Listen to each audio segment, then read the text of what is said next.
Good evening. Today we are starting off with the project lifecycle, that is the trailing edge of chapter number 2, the very last topic but very important topic. Project lifecycle, although you might already be aware of it, but it is, if you are, then there is no problem in understanding. But normally people do not really understand what a project lifecycle is.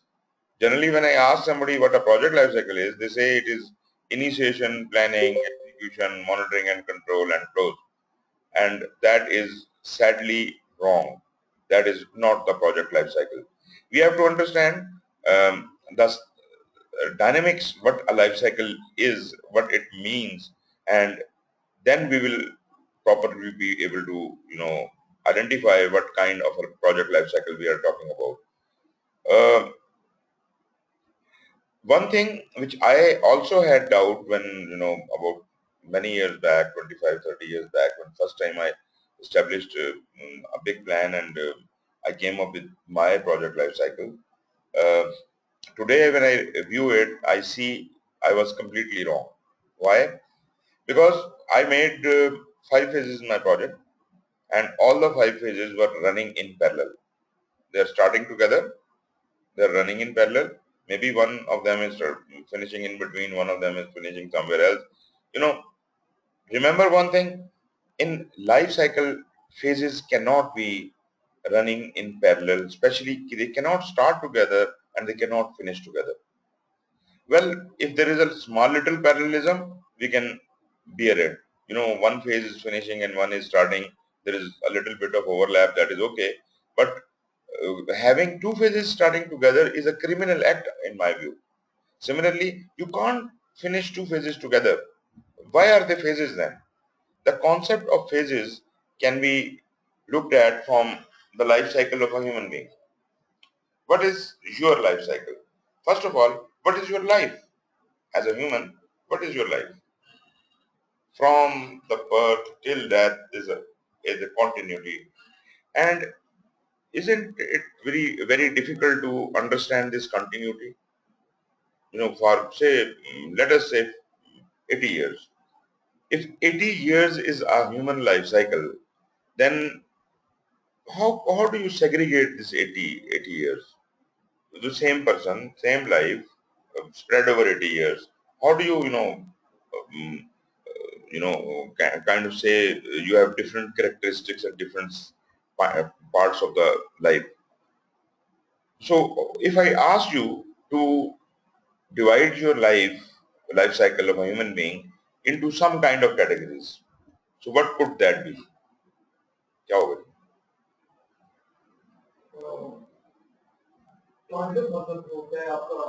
Okay. The birth and the what do you call it? Well, let's call it toddler. Yes. Toddler is the second phase. Yeah, right. First one is just birth. A newborn. Newborn, toddler. And, adolescence. Teenage. And then youth. Okay. And then maturity. Right. And then old age, half age, midlife, midlife, right? Midlife and then old age and the very old age, and very old age and right. So, according to your convenience, you have distributed the life according to specific characteristics which a human being encounters in his life, and probably this is common almost to everybody. This might be common to all. But you came up with almost 10 or more phases in your life cycle. Isn't it too much? If I ask somebody if these are the standard phases of the life cycle, if ask somebody, please enumerate these phases, then he probably have to. You can't hear me? Okay. Sir, in between the voice is breaking. I don't know. I couldn't hear all the conversation. Oh, I'm sorry. Is it okay now? No, now it is okay. When Adil Saab was talking, I couldn't at all hear. Okay. Adil Saab, I asked him what are the various life cycles of a human being, and he came up with that is a newborn, then there is an adolescent, there is a toddler, then an adolescent, then a teenager, and maybe youth, and your adult life, and then ultimately you get into your middle life and old age and very old age and so on and so forth. So we came up with a number of stages in life a human being passes through, and if we standardize them, we say, okay, these are the standard phases. The first question is, why are these the standard phases? Oh no, I don't disagree with it. I say, why have you segregated them? Naturally, physical characteristics might be one of the factors. There might be some other factors, and maybe sometimes there could be certain uh, characteristics or uh, regulations which could be made out of these stages. Like, you want to um, issue ID card to adults only. So only those guys who have achieved the maturity, adolescence, they have crossed. Only those should be allowed to their. So there must be some government rule for that. Why is it fixed 18 years of age? Is it common everywhere in the world? No, it is not. In some places, even in USA, the adulthood is 21 years. Somewhere it is 15 or 16 years. So whatever the rule of the land is, so they define their adulthood accordingly. Or other things like, life for a pensionable service is 60 years in Pakistan. So things like that, they could have different rules from the government or the department or whatever country you are living in from that side. So definitely these stages of life also are somehow related to these manageability of human beings through government rules and other things. So that is also one of the aspects. It's not just for fun we are trying to create these stages. We really want to distinguish between certain people. If it's an old person, we have to respect him. Maybe it's a ethical value we are following. If somebody is crossed a specific age, we have to provide him a specific service, maybe a government law or something like that. So these are the various aspects and reasons why we have to create these phases. And naturally, the phases you have enlisted are not exactly the same phases which we comfortably could be using. And probably these are too many, as I said before. There are too many of the phases or stages of a human life. Let us, make them a bit less, fewer than this, as if they can easily be, managed and understood and enumerated for that matter. Because as I was trying to enumerate all the stages you just have told, I was having a little bit of difficulty remembering the sequence and the level of detail you had gone in. If it was a little bit lesser level, it would be much easier for me to remember. That's it. These are the phases of life. Like, if I say childhood, adulthood, and old age, simple. So I still was able to divide the life into stages, and it was convenient for me as well. So convenience is prime.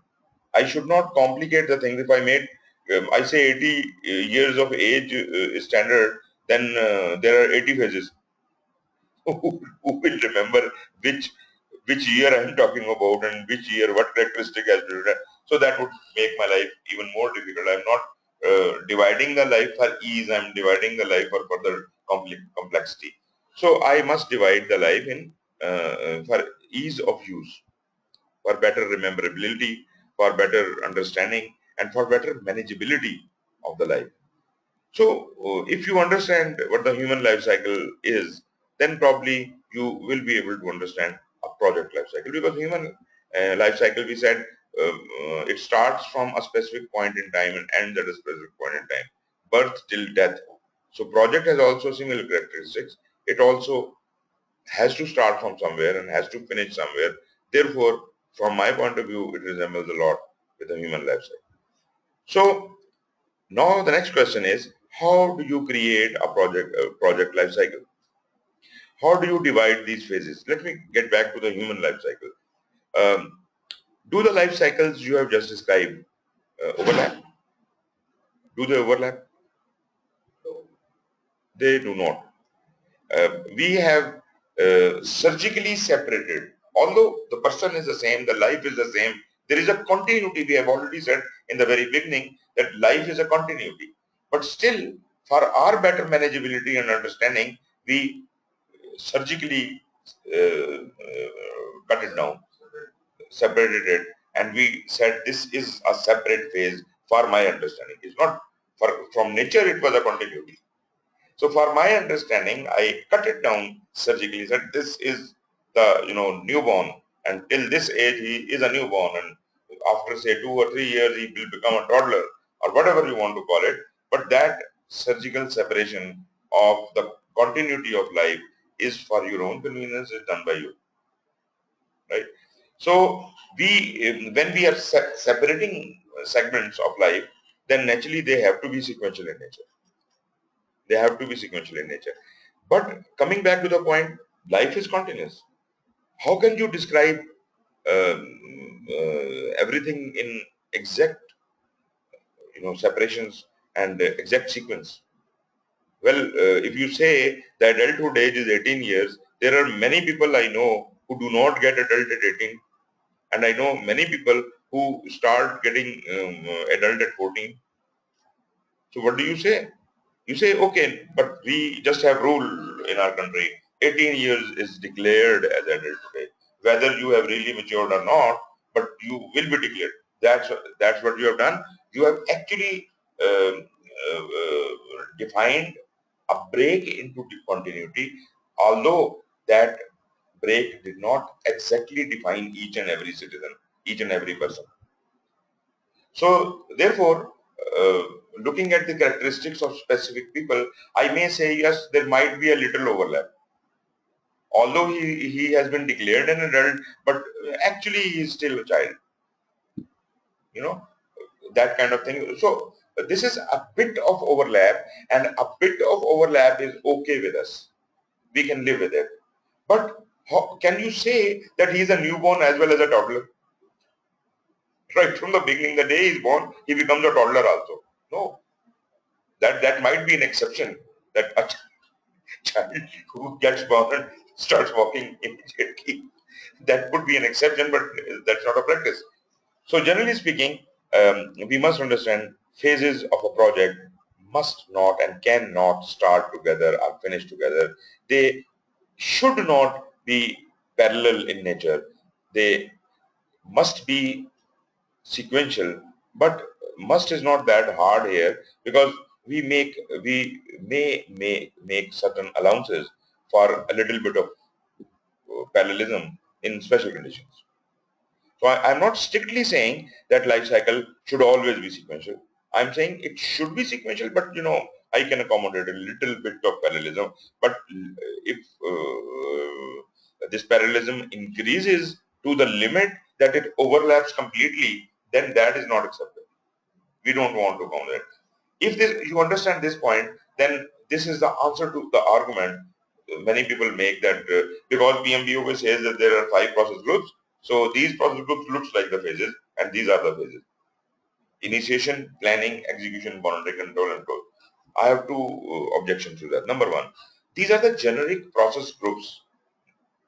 These are the generic process groups for project management. This is not specific to any project. Anything which is not specific to any project, how could that be the life cycle?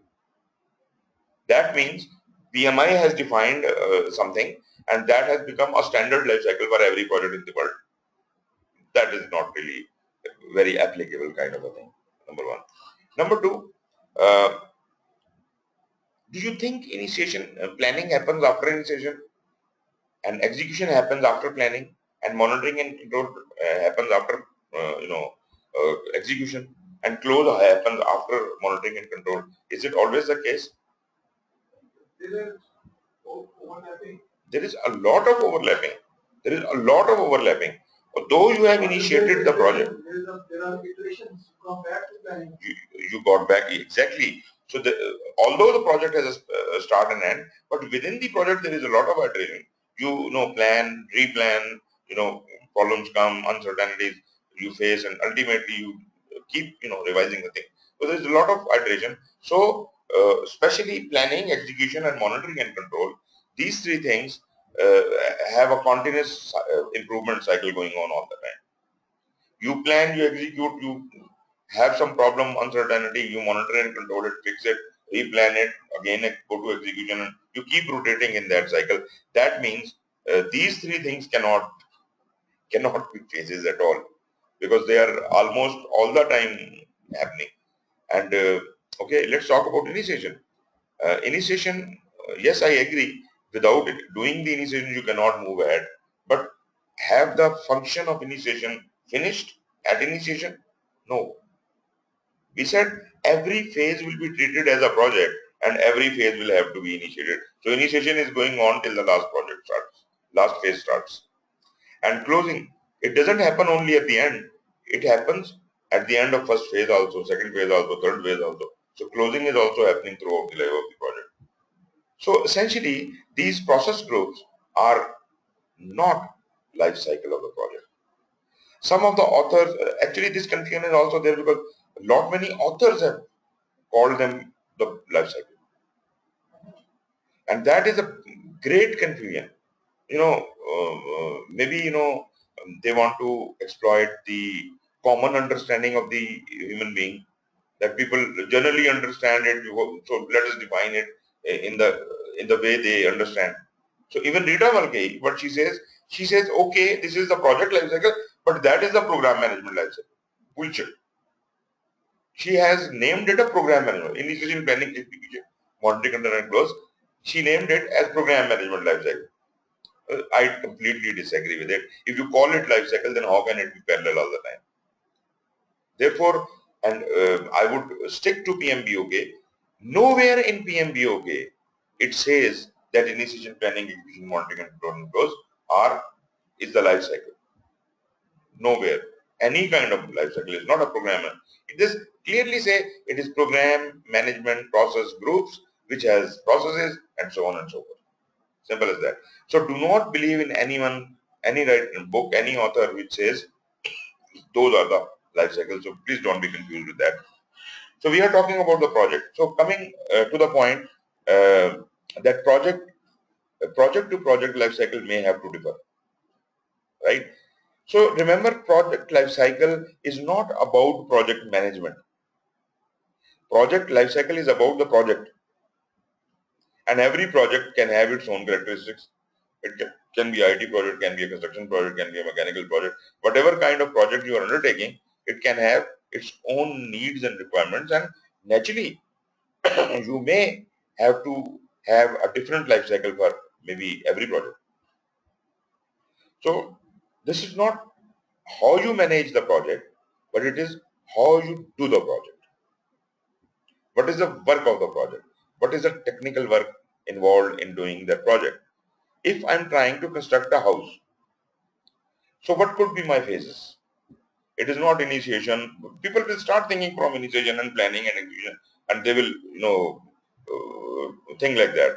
So let us segregate, divide, surgically cut.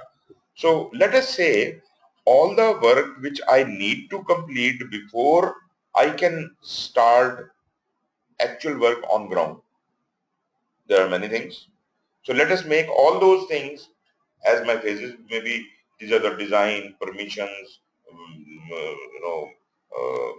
utility companies, coordination with them and all that, buying of land, and all those formalities which you need to do before you can start actually the construction work.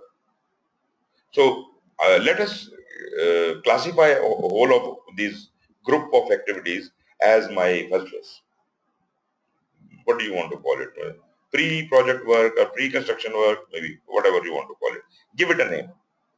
Give it a name. Define what all is enclosed in it, when it finishes, and what it delivers. It delivers me this. And if these things are available, only then I will move on to the next phase, and that would be whatever. Okay, let's see, I have done all that. What could be the next phase? Maybe, I'm just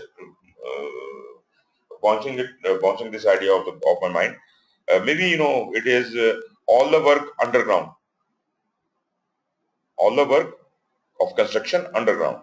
That could be the basement, that could be the foundations, and whatever you have to do under the ground level, that could be your another phase. And until and unless it delivers specific output, deliverable, product, whatever, I cannot start my construction on top of it. Third phase may be, if it is a 1-2 story building, and maybe I say the whole of the gray structure. Gray structure means no walls and all. Oh yes, of course. Okay, let us say that erection of the gray structure, and then next phase could be roofing, lantern and everything, and then could be finishing. So all those things, which are included, all those activities, it's not on the lantern. It might involve a lot many activities in that. So all those things would be included in that. So howsoever you want to do it, you want to go on the approach of newborn toddler, or you want to go on the approach of child and youth and old age. So naturally, but try to understand that the project life cycle should not have too many phases. Just like in a life, human life cycle, I said it will be very difficult to understand, remember, and manage too many life cycles, too many stages in life. So let us make them minimum, but not naturally only one phase in life of project. That could be again confusing because we are not breaking anything up. Break it up to some level and try to name them, understand them, and they should be easily understandable and checkable where we stand. Am I a young guy? So I am in the middle life, second phase of my life or whatever. Uh, the way you divided this construction of house into various phases, each phase would be considered as a project in itself.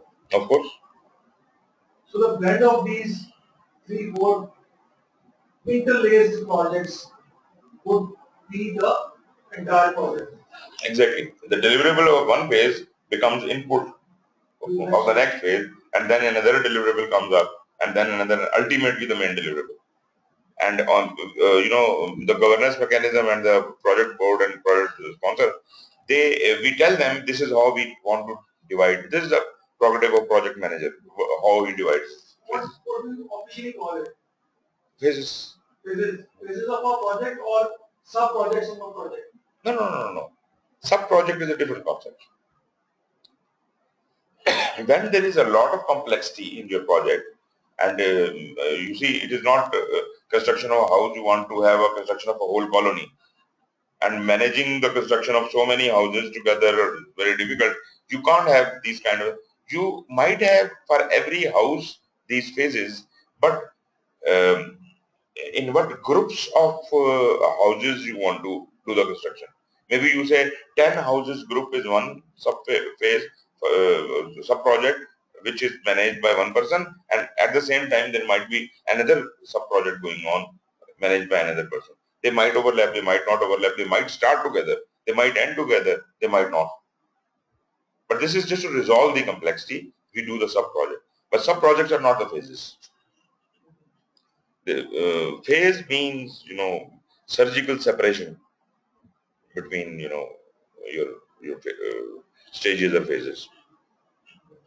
And they should be very clearly defined. Every phase should be clearly defined. There should not be any confusion that foundation will be the output of first phase or it would be produced in the second phase. It should be very clear what should be the output of first phase and who is responsible for that. So this all must be very clear. And if you are managing a project in this life cycle thing, then probably a single project manager can manage the whole thing. One phase finishes, second phase starts, and so on and so forth. Although he may have assistants, he can have assistant project managers or whatever working on the actual work, but basically at most of the times only one stream of work is happening. Group of works, a stream of work, or a phase is happening. So is it somehow clear, Shahan? I was in the beginning. I was you shaked my faith in this 5 process groups, sir, and then now it is clear. Right. That was my point. I wanted to shake you well because that is a very common Correct, sir. misunderstanding and misconception everybody has.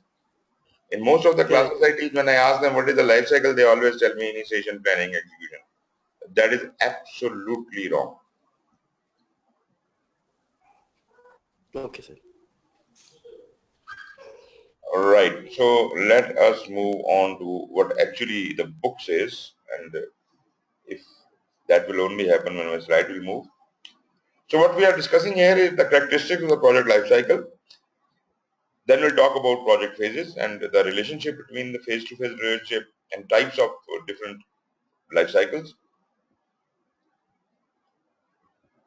Okay, a project life cycle according to PMBOK is a series of phases that a project passes through from its initiation to its closure. Now what we have discussed already, keeping that at the back of your mind, it will be so convenient for you to understand this definition, isn't it? Otherwise, you would have been talking about the initiation, planning, execution, and what they can control. You see, these are phases that are that a project passes through from initiation to its closure, and it will be further clarified in subsequent paragraphs. And whatever I have said would be proven right subsequently in every sentence. The phases are generally sequential, but can sometimes overlap. Now, anybody carrying a misconception of initiation planning thing, he would try to justify that into it. They are not sequential, but they start proving them sequential. So here, what we have already understood exactly fits into this situation. Phases are generally sequential, but can sometimes overlap.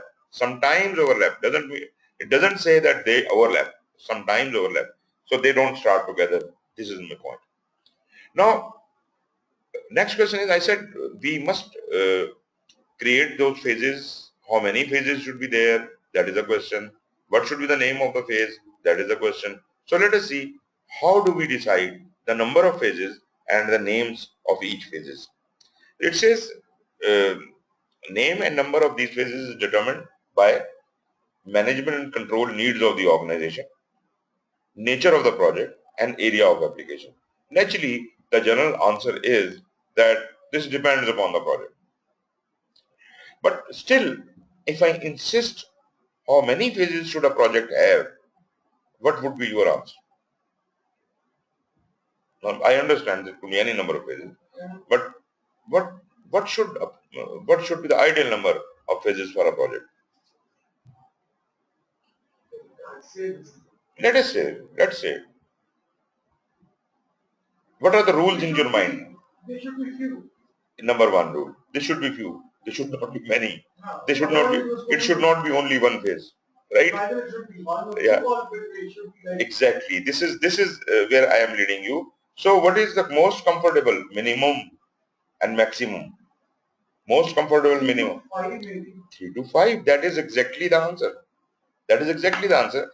A good project and easily conceivable project would have 3 to 5 phases. Anything more than 5, as you defined it, anything more than 5 is probably not very comfortable with you. 6th phase is probably not very comfortable with you. Yes, I don't have any objection if there is a 6th phase or a 7th phase or a 8th phase. But then as the number of phases increases, complexity increases. Then I have to remember. And why I say 3 to 5 is a very good number, I have a very good argument for that. What is easy to remember? God has created us in such a way, whether you know a language or not, where you do something, but He has given you 5 fingers. Why? Enumeration purposes. Broad enumeration: 1, 2, 3, 4, 5. And if you want to go in more detail, there is a calculator here. It's a whole system, and He has given you 2 hands. More complexity, go there. So you see, it's a complete calculator system is provided you, and he has advised you that the simplest thing is 5. Simplest thing is 5, one hand. A little bit more complex complication, take 2 hands. And multiples. Exactly. Exactly. And then have layers or whatever you want to feel like, but reduce the complexity in such a way. So, Shahan, are you with me on that? Yes, sir, correct. Nice example, sir. Very nice example. So, I would very strongly recommend you stick to the figure of 5, revolve around it 3 to 7, right? And never ever try to exceed that. But as far as it's not a principle or something, but you know, if you feel the need of your project is that it cannot be just 5 phases, you want to have 6, 7, 8, 9. The next rule I will give you, again my rule, and that is never go in double figures. Never go in double figures. This is complexity. 2 hands is complexity. More than 2, you are beyond, it will be out of control. So never go in double figures. 9 is okay with you. Not more than 9 phases in any case. Those people who answer me that, it depends upon the project, I usually ask them how many, maximum how many. So they start thinking like you were confused about it. So I say, okay, is 50,000 okay with you? 10,000 okay with you? 1,000 okay with you? 100 is okay with you? No, we are not comfortable with that. Okay, but they start thinking, but still there could be more phases. Okay, how many? 15, 20, 25, yes. Actually, the point that you made is very nicely made. The complexity which a human can remember on the top of his head. Yes. Is a very important thing, because once you are managing a project, Exactly. you're running around the area, you have the background of the previous phase in your mind. Exactly. You have the requirements of the future phases in your mind. Exactly. And you are currently employed in one particular phase. Exactly. So you can't remember very many phases from the top of your head, and that's where very big requirement. It should be so easy that you should able to enumerate where we are. Quickly orient yourself. Exactly. Quickly orient yourself where I am. Right? Rather than having 60 phases and then consulting a notebook phase number, which phase I am in. That is total confusion. That is total confusion. Right? So keep it simple. The KISS principle. So keep it simple, and you don't need to write it down. And the same rule applies to the names. Just keep it simple, easy, short names. Right? Okay. So if you really feel that you need 15, 20 or 25 phases, I don't disagree with you. It is okay with me. But please make them sub-phases, not the phases. Classify them into 4 to 5, 6 major phases and then subdivide them into sub-phases. That way you will be... You lose the sight of the future phases there. Exactly. You can't remember beyond 3 to 4. Exactly. Exactly. So if you reduce the complexity by doing this thing, this will, make it convenient for you. Like, you are the project manager and you have made 5 phases, and you have assigned each phase to one assistant project manager. So it is now his duty to remember his sub phases. It is not your duty to. So he will manage that, you will manage this, and so everything will be in control. So how deep should you go? Phases, sub-phases, sub-phases. Remember, beyond third level, it again starts getting out of control. Maximum allowed, and this is not written anywhere. This is all my understanding. Beyond third level of detail, depth of the phase. Third level is complexity. Third level means you are getting out of control. You are out of control, not getting out of control. You are out of control. So never ever go beyond third. Third, I can allow till third, but never ever go beyond third. Whether it is division of the phases, division of the project, sub-projects, or whatever. If you go in so many levels, it will be confusing, totally confusing. So take the grip of the project in your hands, reins of the project in your hand, it should be something similar to that. Keep the things very simple. Okay. So, are we comfortable with the number of phases, Shahan? Yes, sir. Okay, let's 3 to 5. 3 to 5. Right, but this is not exactly something PMI is going to ask you three to 5 phases. But this, what I wanted you to understand is keep the number of phases to minimum. Right? Do not make Okay. many phases. That was a lesson.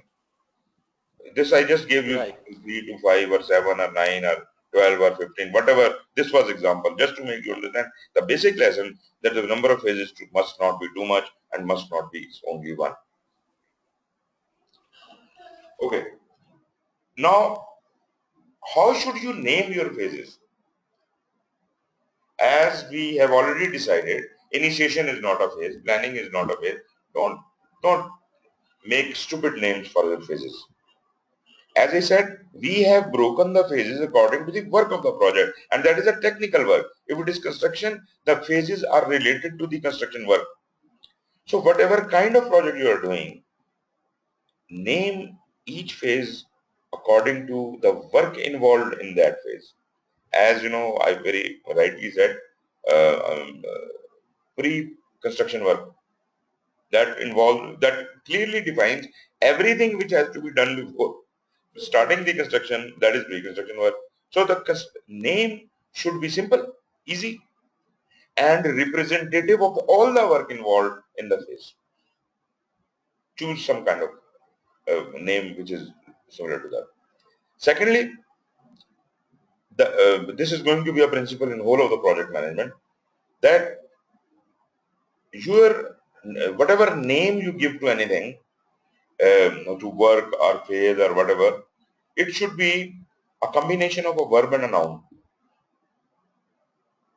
Word And a noun. Ye karo. That's it. Construct wall. Construct is verb. Wall is noun. The simplest name of any phase or a work could be two words. But for a little explanation, maybe you can add something like that. Because you see, if I say construct wall, then this is this wall, that wall, another wall. Which wall I am talking about? So to specify which wall, I have to add an adjective maybe. Construct the south wall. Construct the north wall. Yeah, you can say construct the north wall of room number 3. So that could be further explanation, but the most uh, basic name should include a verb and noun. But naturally, whatever level of clarity you want to bring in it, to bring that, don't write sentences. I've been giving assignment to my students, and when I ask them to uh, recognize 20 activities and list their name, each activity is written in a paragraph. We will do this, and that. What nonsense it is. After reading the whole paragraph, I don't understand what the name of the phase was. Even if you want to give a description of the phase, give the name first and then talk about any description. I don't say description is not required. Description is important. But I asked you the names of the phases, so at least give me the names of the phases. So the name of the phases should be a combination of verb and noun and maybe an adjective or something. So this is how you name your phases.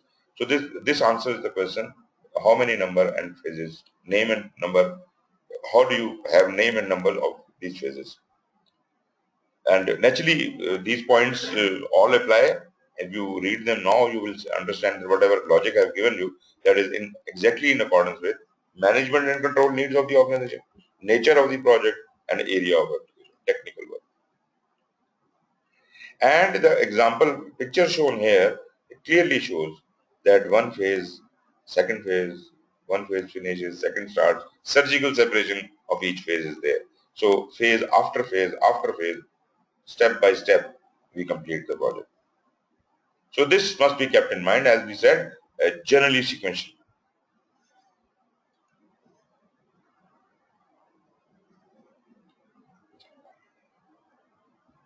you need to say in the process groups, Mm-hmm.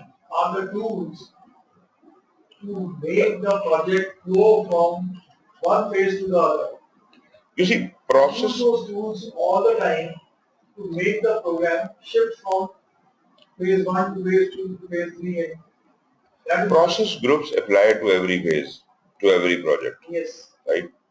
And process groups are the project management process groups. This is they do not relate. You're doing construction, you're doing construction or IT or what. This is whatever kind of project you're doing. You have to do these. These are the 47 processes, and these are the 5 process groups. This you must consider. That's it. Now, in the third chapter, in the beginning of the third chapter, we'll talk about the project management processes. 47 processes are not the only processes we need to do for a project. We study PMP, okay, we remember by heart these 47 processes and we start imagining and thinking that this is what the project management is. This is not project management. Project management is beyond these 47 processes as well. But naturally, these are good practices for doing any kind of project, but for a specific project or doing construction, isn't construction of wall itself or plastering is a process or something else, technical process is there. What about those technical processes? We just forget about them and we start thinking from the project management perspective and we just start entertaining these 47 processes and we say this will do the project. This will not do the project. This is good for doing the project, but you need to have some other processes, the technical process, technical work process to be married up with these project management processes. Naturally, we will discuss that in the next chapter. Another concept, that is, we did talk about the project life cycle, but there is yet another thing which is called product life cycle. What is a product life cycle and what is a project life cycle? You have to distinguish between the two. One thing I must tell you, it is these two are not same. These two are not the same. Okay, let me first talk about the project life cycle again. We said from the start of the project till end of the project, right? Because project has a specific start and specific end. So whatever happens in between, that is the project life cycle. It starts a life cycle, generally speaking, a life cycle generally starts right from the conception to what do you call it? No, it's termination. There's another word I'm just forgetting. Right from the conception to termination. So if I ask you what is the product life cycle, forget about the project life cycle, product life cycle. What is the product life cycle of a car, for example? Of a car, of anything. So where does it start and where does it finish? And what are the phases in it? Phases baat mein baat. But when does it, the product life cycle start and when does it finish? Start from the need in the market. Starts from the need in the market, okay. And it goes to the design board. How will it end? How will it end? Product life cycle. Product life end. And when will it end? Start then apne ek idea. It will end with the termination of the product line. Termination of the product line. You no more are producing that product. Shahan, do you understand this point? No, sorry. It will end with the termination of the support line. Support line, exactly. Yes, Shahan. Yes, sir, I agree with Prasad Saab. Whatever he said is right. Okay. If I ask you to relate the project life cycle with the product life cycle, how can you relate it? Interesting question. Project life cycle is product life cycle. Product life cycle. Where is project life cycle? Where is product life cycle? How do they have a relationship? Project life cycle is something totally different. Okay. It will. You know what? You are saying all this because I did give you a cue that when you are talking about product life cycle, don't consider project life cycle. If I did not say that, you would definitely have said the product life cycle starts after the project finishes. Now you're thinking on different lines. Because project delivers a product, generally people studying project management would say the product comes out of the project and therefore the story starts from there.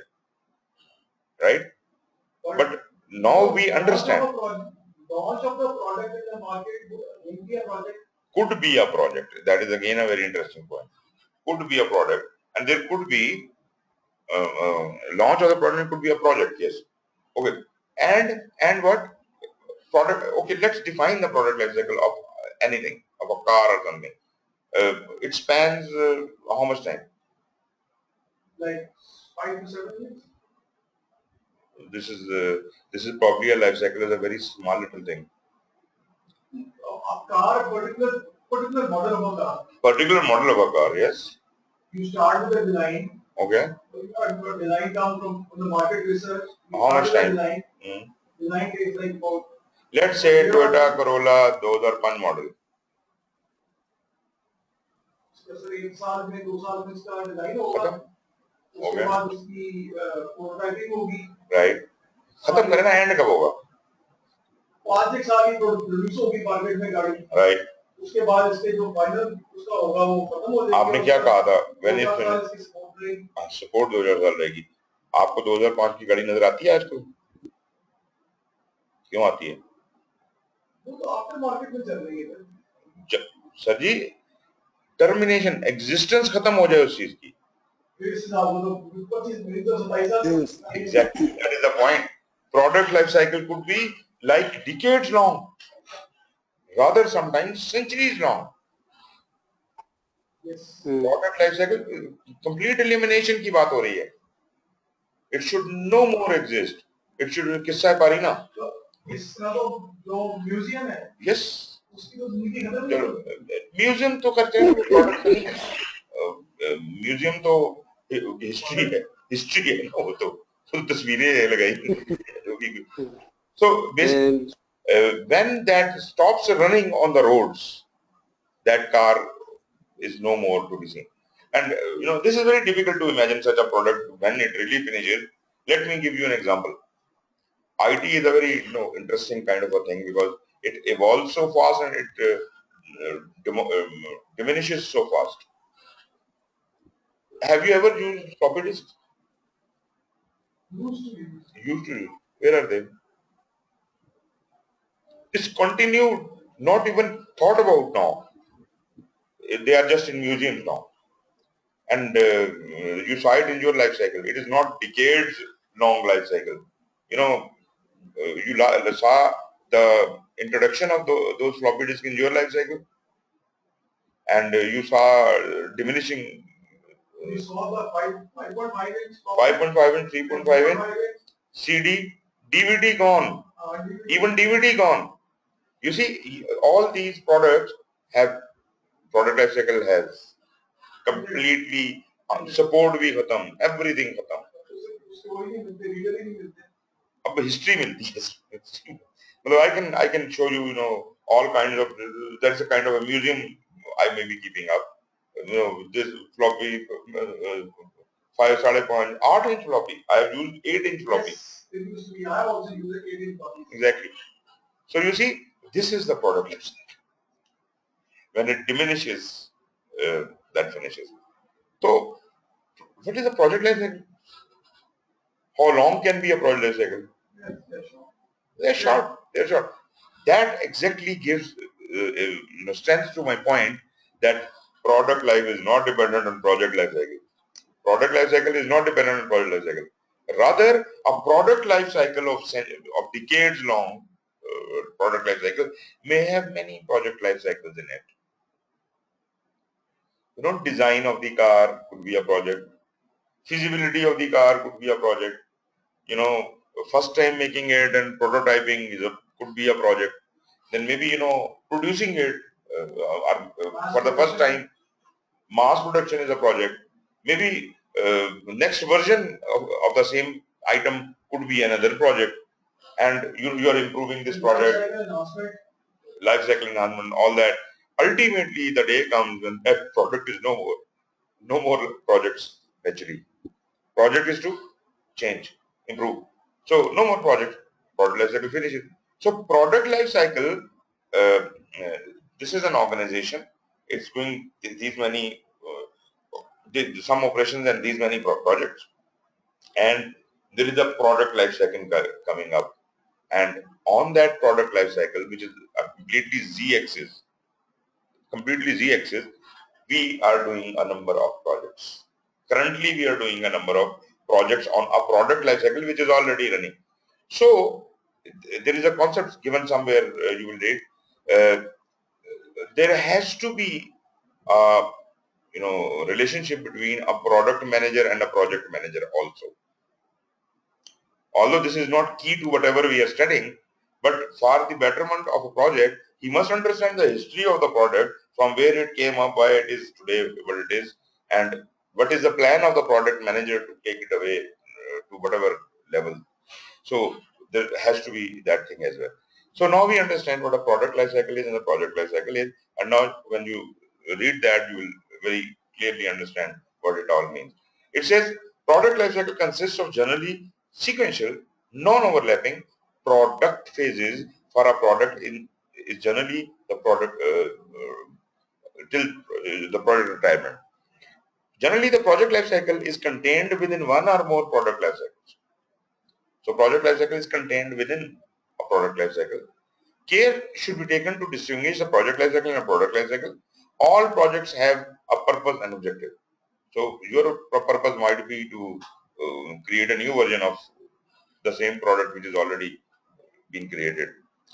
Where objective is a service or result, there may be a life cycle for a service or result, not a product life cycle. Now this is again very interesting. We said in definition of project that it creates product, service or result. So it is not necessary that every project will produce a product. It could produce a service, it could produce a result. Generally speaking, we just talk about product life cycle.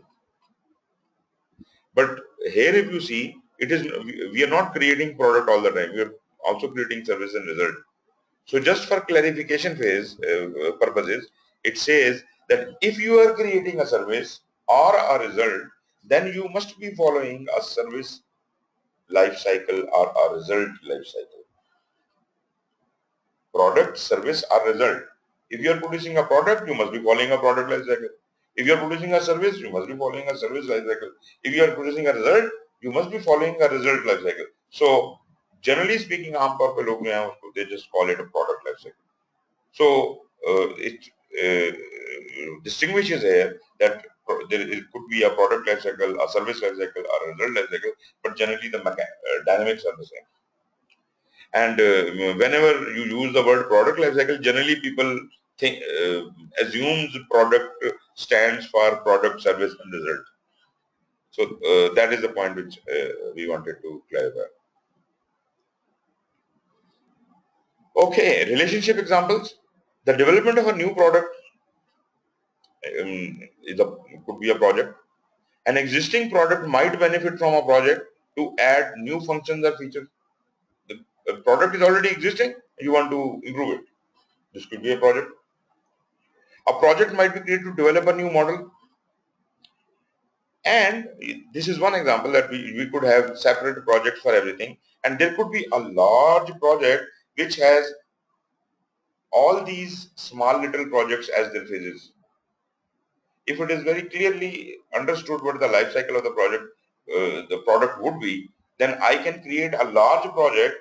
First we'll do the feasibility sub-project, then based on that result we'll do the market research, then something else, then we create so this could be a large project with many sub-projects in it. But basically this is to accommodate the product life cycle. Product's life cycle still remains the anaconda, and these are small little snakes. All the projects or sub-projects are small little snakes. No matter how big you make a project, you may make a project to be a mini anaconda, but that is part of the main big product life cycle.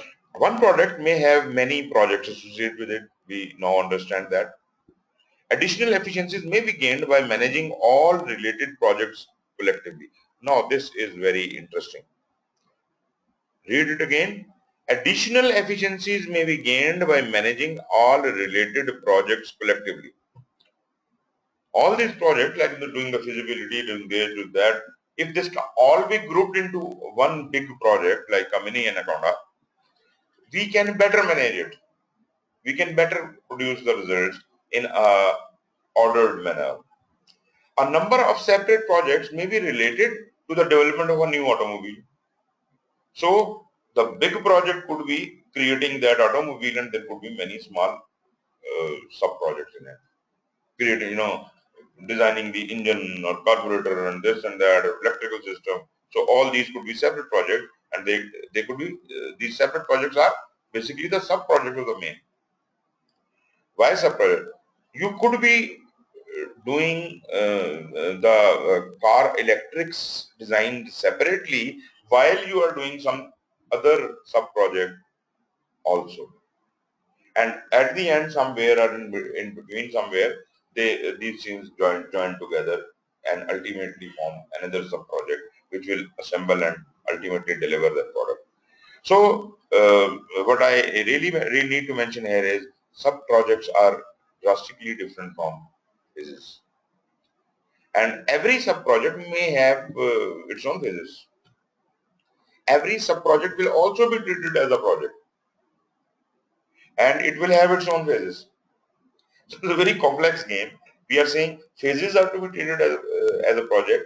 We are saying sub-projects are to be treated as a project, and project is anyways to be treated as a project. So this is a very complex game, and you have to, have a full grasp of and understanding of the whole thing as if you can manage it. But seeing the complexity of your project, you will probably design it howsoever you want. How many small projects? How many small projects you want to do it? How many sub-projects? Whatever, how many phases in each, and whatever. This all has to be carefully designed. Each project like these may be distinct, but still contributes a key deliverable necessary to bring the automobile to the market. Oversight of all projects by a higher authority could significantly increase the likelihood of success. So if all of these sub-projects are looked after by a project manager, then he is looking after the whole assembly line. So probably he will have better control on the thing, and likelihood of success of the project will increase. Integration factor is there. The phases can be broken down anyways. I do not restrict you how do you break the phases. They can be further broken down into, you want to do them objective wise breakdown, you want to do them deliverable wise breakdown, work wise breakdown, process wise breakdown, howsoever. But the basic thing is that these phases have to be further broken down. As if we can come up with the work packages and activities later. Although this is not subject here right now, but once we will be discussing the processes of the project management, we will talk about how to break these things down. So there could be functional or partial objectives, there could be intermediate results or deliverables, there could be specific milestones within the overall scope of work by which you are dividing the thing, or it even could be the financial availability. We will have only this much money for first phase, so maybe whatever work can be done in that money, that could be first phase. So making phases and further dividing it, it's just your prerogative, howsoever you want to do it. Okay, phases are generally time bound with a start and end or a control point. Every phase will have a start and end point, and every phase is generally time bound. Why it's saying generally time bound? I would rather say that in traditional project management, the phases have to be time bound. They should be completed in some time. I don't say that you put a constraint on it that it should be completed in 6 months. No, that is not the thing. If it is all the phases are 6 months long, that is a stupidity. We must look at it from the work point of view. So, how long will it take to create a system? So, to create the system, whatever time you need, what is your calculation, that would be the time bound. So, it is not a fixed time. On the other hand, the new techniques of life cycle, which I have been mentioning earlier, like Agile has a completely reverse way of thinking things. It does not say that you design your phases according to the work. It says divide your phases according to the time.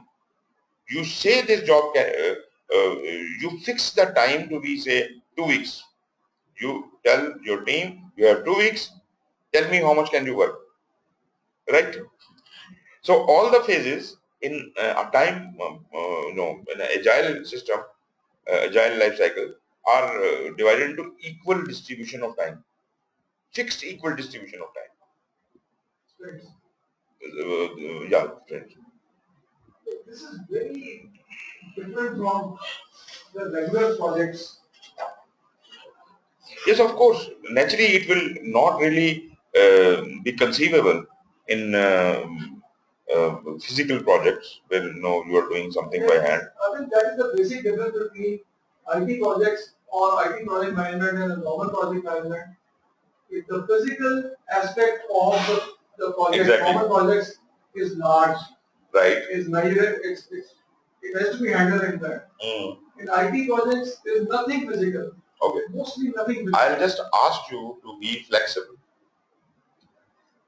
You are trying to defend your profession.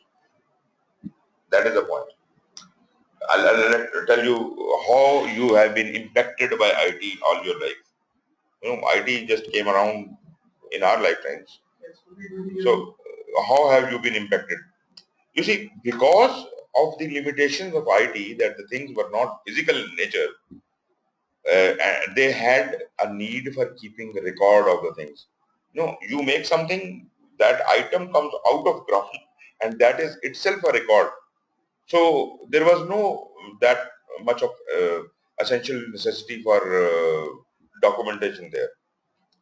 But generally, in IT, everything which is done has to be properly documented, and they realized it because their product could not really be seen outside of the computer, and therefore they needed to have everything documented, signed, and done by everybody.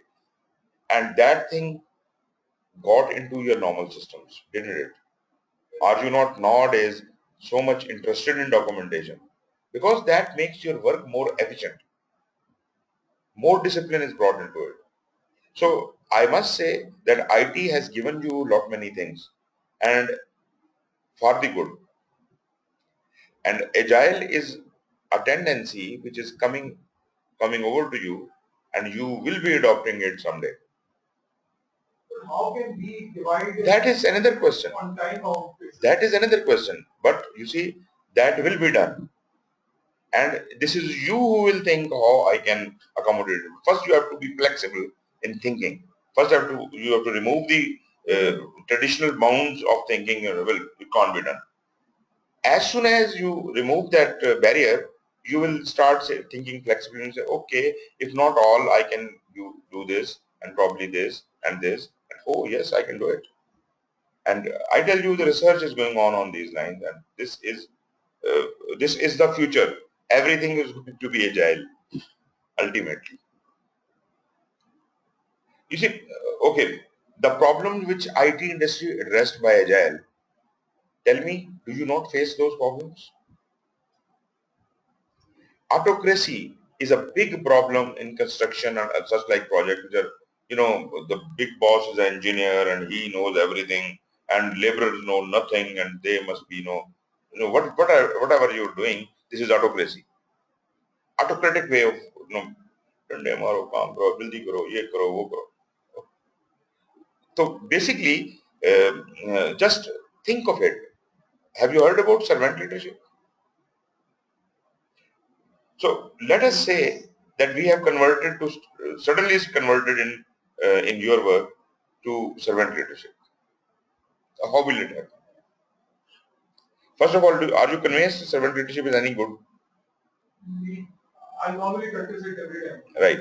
So if you are doing servant leadership, then you have broken the barrier yourself already. That is the first ingredient of agile. Rather than what you can do. Yes. Rather than telling them what to do, you ask them what you can do, and then design according to that. And rather, the design aspect of servant leader means a complete servant. He doesn't design even. He lets them design. He facilitates them. क्या चाहिए मैं देता हूँ. He will facilitate them in doing those things and delegate everything to them. And that way you will perform better, faster, more flexibly. You know, if only one man is the whole brain of the system, and that automatically means it's not flexible. He's not accepting any ideas. And in a servant leadership, you are already accepting every idea. So this is the start of it. You have started agility. I'm not saying you do it in exactly how IT does it in Scrum and Sprint and all that, but ultimately you will find a way out of doing that as well. Okay, don't do it in 2 weeks. You say, okay, I have been given 1 year time to inspect this radar or whatever, and let us divide it into 2 months brackets. You go to your team and ask them, this is the whole time and this is the whole work. Tell me how much can we achieve in first 2 months. And by the way, this approach also I have seen people using. How much can we do in the first 2 months? Let us fix our targets for that, right? And then you tell them do it, and then they achieve it. They can't achieve something, you say, okay, no problem. We'll do it. We'll add it in next 2 months target. Don't we do that? We can. So how do you say agile is not possible? Agile is very much possible. It's only we don't have a methodology. We have to create a methodology. Maybe for construction or other engineering areas, this 2 week is not sufficient. Maybe we have to, adjust the size of that according to the industry. Or, we have to work research on it first. And once that is done, be rest assured, things are going to be that way. You see, in the way the whole wide world is experimenting, and especially in construction, every wild idea which rises in the mind of anyone in the world, this is done on the cost of UAE, in UAE. So there is an example of a construction of a building in probably Shahan after discuss hua tha, where Yes, sir. ये discuss hua tha. The hanging building, sir. The hanging. Design. I don't know how long it business building will go. Yes. There is another one, sir.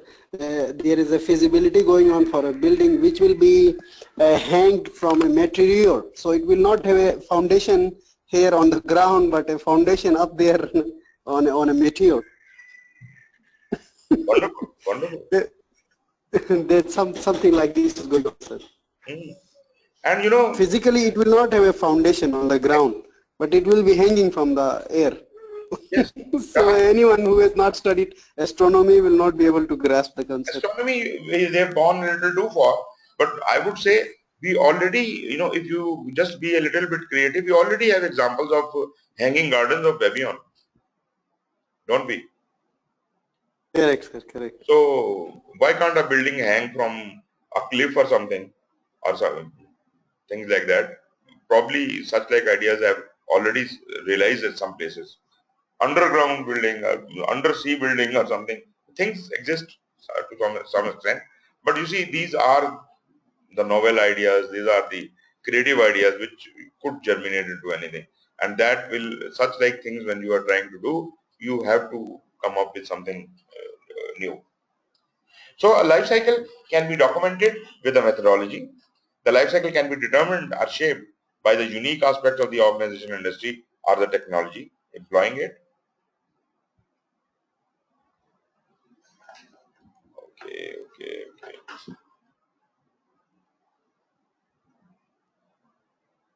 Okay. Once we have understood all this, let us look at some other aspects and let us take a stereotype life cycle. A stereotype life cycle. Please do not try to compare it with the initiation, planning, execution, because we do not have a specific technology we are talking about. We are saying generally, just take a project and let us see how many phases could be there. So there could be, the starting phase called starting of a project. There could be organizing and preparing phase. There could be carrying out phase. There could be a closing phase. Please do not go by these names because they are very similar to initiation, planning, execution, because we are talking in general. So let us assume these are the 4 phases, and the life cycle of the phase, if these lines you can see, these are the 4 phases. I don't say that you always use these 4 phases. You create your own phases from whatever industry you are in. And for example, your project had these phases. Your project, the cost and staffing levels will gradually increase over time. When you're doing the initial work, planning, and other like things, preparing your things, you will require less people and less money naturally. But ultimately, when you get into the heat of the work, you will need mobilization. Once you will need more resources to be employed, and you see the graph suddenly starts going up until and unless it becomes completely hot. Everything is, the machinery is running, everything is hot, and it will remain hot for some time. It will remain on the peak for some time. Your project will be at the maximum expense period in that time, and then things will start getting completed. And as your work starts getting completed, this the sourcing and staff level costing suddenly declines and ultimately comes to a halt in the end. This happens in all these life cycles, right? I'm talking about life cycle of the whole project. In the life cycle of the whole project, this happened throughout. So you see, the initial phases, you see, only first 2 phases has consumed less than half of the staffing and costing level. But when you are at the peak, continuously for a very long time, you are spending a lot of money. And please do not compare it. This graph is based on daily expenses or monthly expenses, whatever you want to say. This is not a cumulative graph. Cost and staffing. Cost and staffing. So this is not cumulative. This is periodic. So for that matter, at the time the phase 1 is completed, you are at the stage when you are spending this much money per day or per month, and so on. So why they show it like exactly like process groups? They try to show it like that because of the reason that we are not talking about any technology. So if if you're not talking about technology, then it looks like something. The only thing which is left is the project management. So he tried to change the names. He tried to change the names. Yes, that was just to show that every phase should have a deliverable. Every phase should have a deliverable. So just for example, the starting work of the project may have a charter. Exactly. The organizing and prepare may have a project management plan. Carrying out the work may have the accepted deliverable. Closing the project could have the archived documents and all that. But this is, I personally agree with it, that this diagram and figure is slightly confusing. It is taking us to back to the initial planning execution thinking. But please. The point that you just mentioned, that if you take out the technology or the actual project from that, yes, this is what is left behind. This is what is left behind. So we can't do project. We don't know what we are doing. Once you introduce that, yes, that so thing changes. That changes. And I will give you an example of my project. We had to overhaul the radars.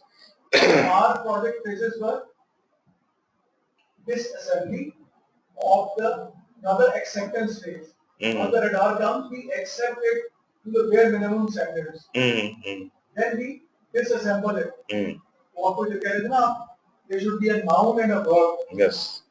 Disassemble radar. Right.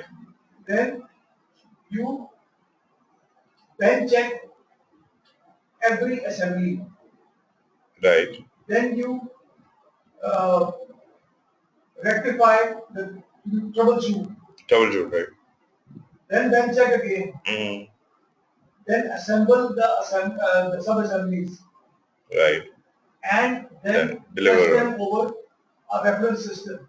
Right. And once they pass the references, integrate them into one radar again, and physical and check. then test it in a actual arena.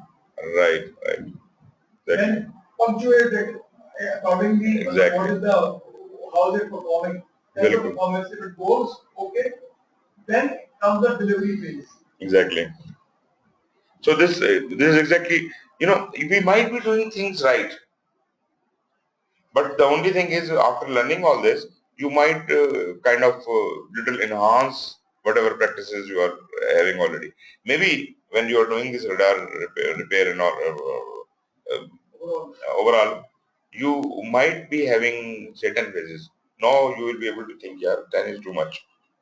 So let us, reduce it to 5 or 6, and then about 7. Right. So maybe if you want to reduce the number of these 7 to say 5, you may like to combine to actually something. Main phases were 5. 5, right. 5 we did. तो दरमियान वाले जो थे ना जो मैंने आपको explain करके बताया आपको समझ आ रहा है बिल्कुल वो देखो consider to be one phase okay bench check phase जो है ना वो उसका एंड जो था वो वर्किंग फेज तक नहीं होती okay. It doesn't matter. But this all depends upon you, how you tailor it. Naturally, we give you the rounds of your own expertise and how you want to group it. You can come up with a unique solution also. You might say that these are the main phases, and this phase has further 3 phases, and only this one phase has further 3 phases, and then we can move ahead with that. It's all right with it. But my project was to overall the entire fleet of high-level radars. So that was the main project, and these were the phases. Phase 1, you were treating one. Radars were 5 phases. And you did them one by one. Huh? And we did them one by one. One by one. And each phase was divided, then divided into sub phases. Right, exactly. Three levels, 2 levels. So you can take it anyways. You want to call the whole thing as a project, and then every radar as a phase, and every within the every radar you can have sub phases, or you can say this was a project. Maybe this was a project, and they were the sub projects within that, and every sub project has phases. So tailoring this is all on your discretion, but keep these basic guidelines in your mind. Okay, what we learned from the generic life cycle, which just saw, first of all, we saw that costing and staffing levels gradually increased in the life cycle of the project, reached their peak, stayed there for some time, and then suddenly they came down. As far as the influence of the stakeholder is concerned, risks are concerned, uncertainties are concerned, you will see, can you see the diagram? Okay, you'll see the risk, uncertainty, and the stakeholder influence would be maximum in the beginning. You agree with that? And they will remain high in the starting phases. Why? Because they want to impose themselves on us. Risks, why? Because it's highly uncertain, and we don't know, everything bad can happen to us. But as we move in the life of the project, stakeholder influence reduces because we have now the grip of the project, and we now know how the things will go. Stakeholder cannot, always mold us our direction from right to left. Now we have gotten hold of something. Similarly, some of the time has passed, so those risks which could occur in that period has occurred or not occurred, they have passed. So the uncertainty, some of the risks have been removed from the project. And as I enter into the practical execution of the project, suddenly all these things have a downfall. Risks, uncertainty, stakeholder influence all go sharply down and ultimately terminate. As far as the cost of bringing changes into a project is concerned, would be very low in the beginning, but it will exponentially increase as we are executing and closing. If there is something wrong with your design in the beginning when you're putting things in paper and somebody points it out, it is very easy to just little effort wasted. You just can change it. But if what you were making is half made and somebody says, oh, there is a design mistake, you have to go all the way back to the drawing board and a lot of money would be get wasted. But you have already spent it. So cost of change is very high in the end, exponentially high. So this happens in the project life cycle. A project may be divided into a number of phases. A project phase is a collection of logically related project activities. I said all the pre-construction work, logically related, those group of activities that culminate in the completion of one or more deliverable. So what is the deliverable of that? Pre-construction work, we should have a permission, we should have this, we should have this, 3, 4, 5, 6, 7 deliverables, whatever. So all of those must be achieved as if we can declare this phase complete. And as I was referring, your sponsor will come, your project board will come and inspect at the end of this phase whether these deliverables have been delivered according to the requirements or not. And only then they will approve, accept the completion of your phase and will allow you to move ahead into the next phase. That is the control governance exercises. They are not micromanaging you, but this is the time they have come up for inspection. Will not get you past this point until and unless you have fulfilled all your promises. And they may make, certain relaxations for you. They say, okay, you have delivered 6 out of 7 deliverables. You keep working on the 7th deliverable, but we allow you to start next phase. If that is not prohibitive, we can allow you to start next phase. So this is all depends upon the management. Project phases are used when the nature of the work to be performed is unique to a portion of the project and are typically linked to the development of a specific major deliverable. A phase may emphasize processes from a particular project management process group, but it is likely that most or all processes will be executed in some form in each phase. So all those 47 processes are applicable to every phase, but some of them might be usable, some of them might not be usable. So it depends upon phase to phase which of the 47 processes are more usable to that specific phase. But you can't just simply ignore 47. Project phases typically are completed sequentially, but can overlap in some projects. Different phases typically have different durations or efforts. This is what we were saying, that yes, they are limited, just like project a phase as a start and end, but no fixed time. Fixed time means you can't predefine the time. That can only be done in Agile. In normal traditional projects, you can't predefine the time. You say, this is the job, this can be done in 6 months. But if it is not done in 6 months, the phase will complete in 8 months, but you can't say it is unsuccessful.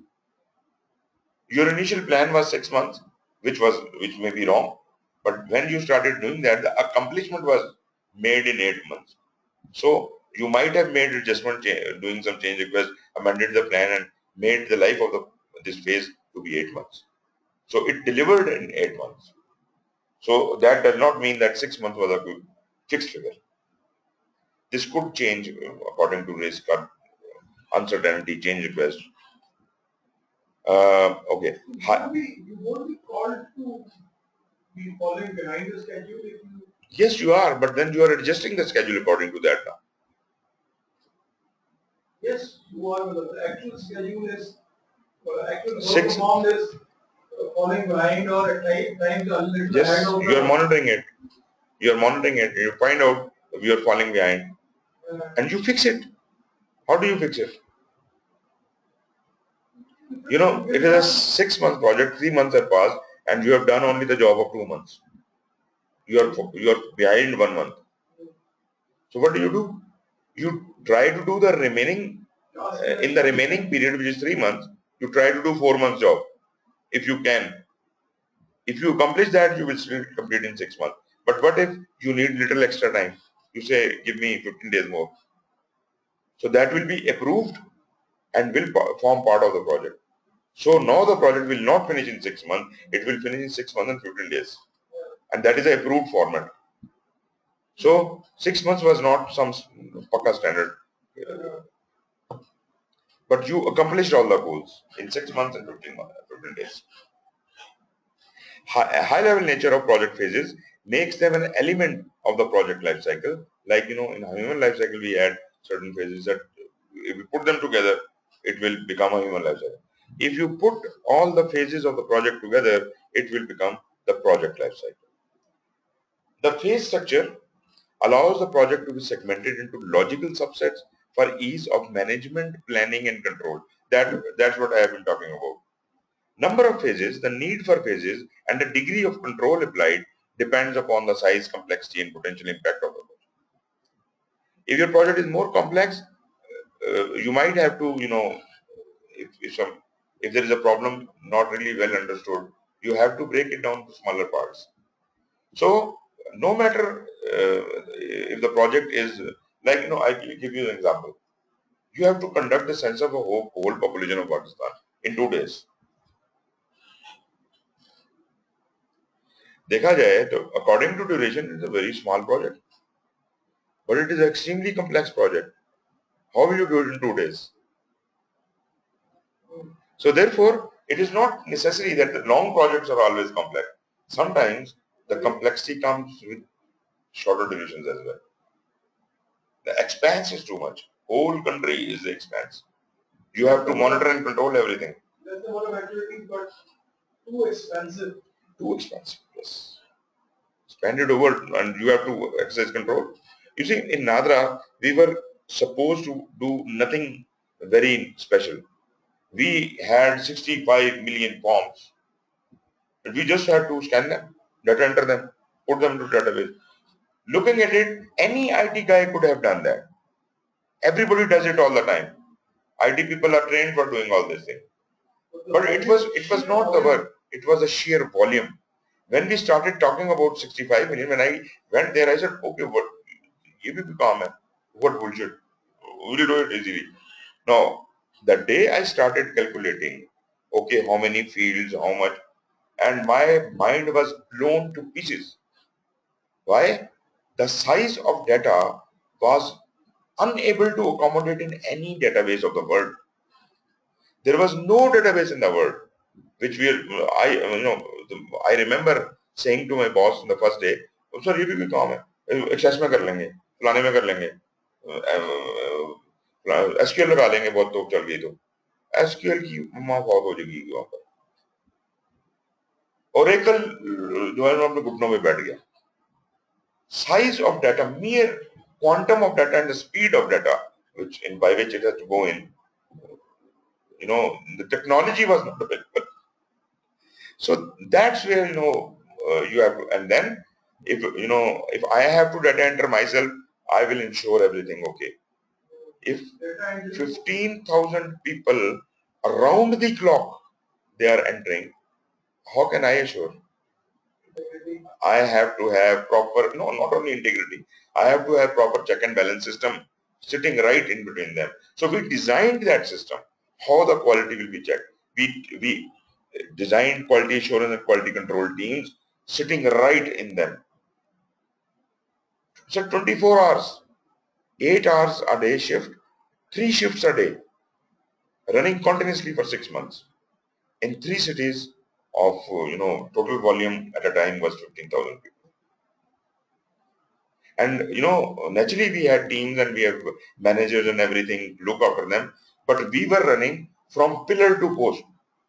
One day I was in Karachi and another day I was in Peshawar, then Islamabad, the 4th station, Lahore, selection of the sites, huge buildings, installation of computers, then running of the system. We had to run from pillar to post all the time. And this all was done by contractors. Still we had to, do all that. What database did you pick up there? Well, you see, as I'm telling you, managing complexity is an art. And I personally feel and think that I had never learned project management the way I had experienced it there.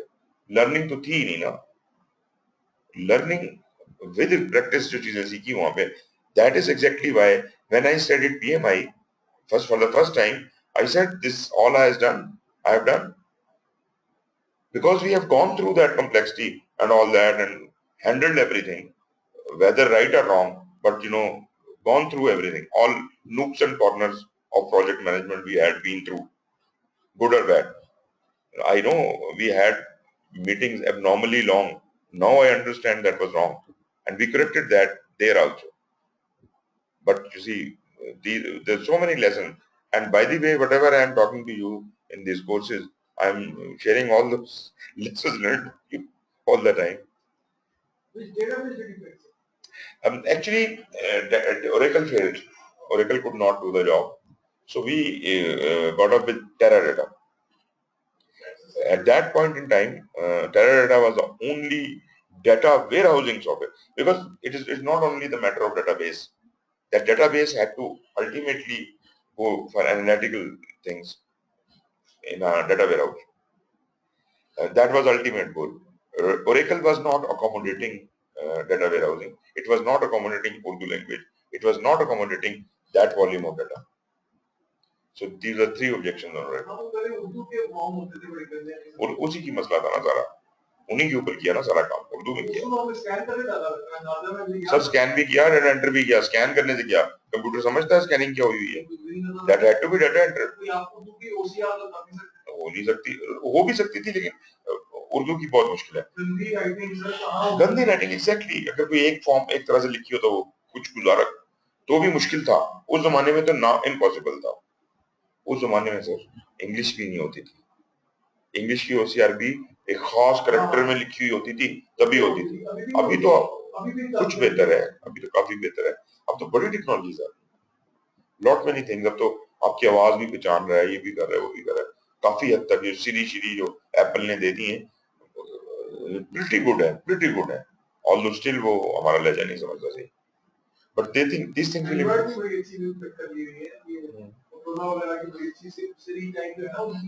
Exactly. So these things will further improve. They will further improve, and you will see things will be completely changing. We have seen the bad time. For example, there is a thumbprint on the ID card. When we calculate the size one thumbprint will take, that was around a terabyte. Sir आपको पता नहीं है thumb के अंदर है क्या? Sir लकीरें, हर लकीर को आप प्रोजेक्ट करें, अंदर डॉट्स हैं और वो डॉट्स की लिंकेजेस हैं और फिर उनके बड़े छोटे होने का हिसाब किताब है। ह्यूज कॉम्प्लेक्सिटी में अगर आप उसकी पूरी डिटेल करें तो इट इज वेरी वेरी, उसको कहते हैं then there in those days there was a new logic which came into algorithm, जिसे कहते हैं। Algorithm is nobody in the world is using thumbprint, they are using algorithm on thumbprint. When you do this, जब आप उसके ऊपर दिखाते हैं, लगाते हैं अपना अंगूठा, तो वो क्या करता है, वो उस एल्गोरिथम के हिसाब से रैंडमली 7 पॉइंट्स रिकॉग्नाइज करता है आपके ऊपर, randomly only 7 dots out of this huge thumbprint. If it was a matter of matching all, ये हो चुका काम। ओनली 7 पॉइंट्स एट रैंडम, उसका एक कोड जनरेट करता है। 7 बिट कोड, 7 बिट हो या जो भी हो, एक कोड उसका जनरेट करता है। वो बिट उस हिसाब से होता है जब सिटीजन्स के हिसाब से 65 मिलियन के 7 बिट कोड में तो क्या आएगा, तो उसके लिए। अच्छा, उसके बाद फिर एक चीज जो और होती है, उसका होता है कि whether you want to do 1-to-1 comparison और end-to-end comparison. 1-to-1 is you gave your thumbprint and now you are presenting your thumb for checking. It is 1-to-1 comparison. We don't have to bother with other thumbprints. We'll get your thumbprint out on the screen and we will take your thumbprint and match it 1-to-1. End-to-end is impossible. End-to-end. Okay, let's talk about 1-to-N. 1-to-N is that there is one thumbprint and we have to match it against the whole population. 65 million. आप अंदाजा करेंगे वो कैसे होगा, और उसके फिर algorithm बनाए गए, वो सारा हिसाब किताब किया गया। And then is compare all thumbprints with all thumbprints. Why? End to end है ना सर, कंसिस्टेंसी निकालने के लिए। किसी ने दो कागजों में तो लगाया हुआ, किसी ने दो फॉर्मों के ऊपर एक ही बंदे ने थंबप्रिंट लगाया हो, एक आदमी ने दो आईडी कार्ड अप्लाई किए हुए, एंड टू एंड। ये कैपेबिलिटी है ही नहीं इनके पास। क्लेम करते हैं नादरा वाले, I know they don't have this capability. One to N भी नहीं है, एंड टू एन भी नहीं है। ये ड्रामे करते हैं कि हमने वो सर पकड़ लिया बंदे का, उससे मुंह फेस रिकग्निशन की टेक्नोलॉजी क्या कहती है, इन्होंने बड़े फेस रिकग्नाइज कर दिए। ऐसे नहीं फेस रिकग्नाइज होता। पॉपुलेशन पूरी पाकिस्तान के ऊपर आप फेस रिकग्नाइज नहीं कर सकते जब तक आपके पास आईडी कार्ड 1 to 1 ना हो जाए। अगर उसका आईडी कार्ड निकला है तो आप उसे हैंड डाउन करके कहते हैं हाँ यार ये वही फेस है। मगर आप कहेंगे जी ये एक मुंह निकला है एक टेररिस्ट का, और इस मुंह को ढूंढो जरा ये कहाँ है, भूल जाओ, ये नहीं होता। ये ड्रामे करते हैं, अच्छा झूठ बोलते हैं, बहुत झूठ बोलते हैं। एक्चुअली बात ये होती है कि वो कोई ना कोई उसकी निशानी मिलती है, मतलब फोरेंसिक भी है ना कोई चीज, तो जब उसकी लाश मिली तो और भी चीजें मिली होंगी ना साहब। आईडी कार्ड नॉर्मली इनको मिल जाता है, ठीक है ना, या कोई ऐसी चीज मिल जाती है, या झूठ बोलते हैं। बहुत सी जगहों पे तो ये झूठ बोलते हैं, पुलिस झूठ बोलती है कि जी ये बंदा आपने फलाना वाला है। कई दफा हुआ है, वो पता लगे जी ये फलाना बंदा है, वो फलाना बंदा कहता है मैं तो यहाँ बैठा हूँ। इससे ये आईडी कार्ड यूजुअली मिल जाता है सर, ये मैंने भी देखा है। हाँ, ये सब कुछ जला होता है लेकिन आईडी कार्ड ताजा रहता है सर। पता नहीं कैसे फायर प्रूफ आईडी कार्ड बनाया इन्होंने। दो चीजें बचती है ना, एक आईडी कार्ड बचता है, एक मुंह बच जाता है उसका, ये हमेशा होता है। तो इसको आप क्या कहेंगे। और हाथ कभी नहीं बचा कि थंबप्रिंट ले लें, हाथ नहीं बचता, मुंह बचता है। हाँ तो उड़ जाता है, तो हाथ भी तो बच सकता है ना सर, जरूरी तो नहीं है हाथ ही सारा तो नहीं, वो तो उड़ गया ना, मेरा मतलब है कि पार्ट्स हो गए ना, अलग अलग चले गए, तो उसमें हाथ भी जा सकता है पूरे का पूरा, ऐसी बात तो नहीं है। बट एनीवेज हमारे जो 20 साल में जो कुछ हुआ है यहाँ पे टेररिज्म के अगेंस्ट, बड़ा मशकूक है, क्या है वो, बड़ी साइंस है उसके अंदर। एनीवेज मेरा ख्याल है ये इस यहाँ से हम कल पकड़ लेंगे, ओवरव्यू वाले स्लाइड पे हैं। थोड़ा सा रह गया वो जो डिफरेंट टाइप्स ऑफ वो है ना, वो हमने देखनी है, बस वही है, कल हम वो कर लेते हैं। सर जी हमें ये पूछना था कि हमारा स्टार्ट हुआ था ऑलमोस्ट 29 मई को, and it is going to be ended in 24th of June, I think, correct sir? If I am not wrong. Sir ये चलता रहेगा जब तक हम खत्म नहीं करते, हम छोड़ेंगे तो नहीं इसे। ये मैं देख रहा था अभी तक तो हम सेकंड चैप्टर में हैं, तो आगे 13 चैप्टर्स हैं, तो असल में ये पहले 2-3 चैप्टर है ना, ये जरा टाइम ज्यादा लेते हैं, उसके बाद काफी स्पीड तेज हो जाएगी। स्कोप टाइम और कॉस्ट थोड़ा ज्यादा टाइम लेगा। बाकी आप देखेंगे कि ऐसा भी दिन आएगा कि एक दिन में हम 2-2 नॉलेज एरिया कर रहे होंगे। लेकिन yes of course we are taking more time, कभी मैं नहीं होता, कभी कोई और मसला हो जाता है, तो उसको हम ब्रिज करेंगे, और वो मैं कंप्लीट आपको कराऊंगा ही कराऊंगा हर सूरत में। एंड इन केस कोई प्रॉब्लम और होता है तो हम ये भी सोच सकते हैं कि we can increase the time from 2 to 3 hours। Okay, वो जो इम्पोर्टेंट चैप्टर्स है सर, जिनमें से आपको तो आइडिया है कौन से में से ज्यादातर एक्चुअली व्हेन वी क्वेश्चंस आते हैं, तो then we will cover them in priority sir. Yes sir. हाँ नहीं, there is no priority, there is no precedence, but when we will be through chapter 5-6 तो फिर चीजें आसान हो जाएंगी। 6 के बाद चीजें आसान हो जाएंगी। इंटीग्रेशन स्कोप 4, 5, 6, 7 7 तक तो बहुत अच्छा, and you will enjoy a lot in chapter 4, 5, 6, 7 5, 6, 7 you will enjoy a lot. Completely the perspective will change, and then the thing will be very light at the end. We'll do it. Otherwise ये है कि कोई परेशानी की बात नहीं, अगर आपने एग्जाम पहले भी देना है तो we have recorded lessons available from previous lectures. अगर आपने जल्दी करनी है तो आप वहां से देख के कर सकते हैं।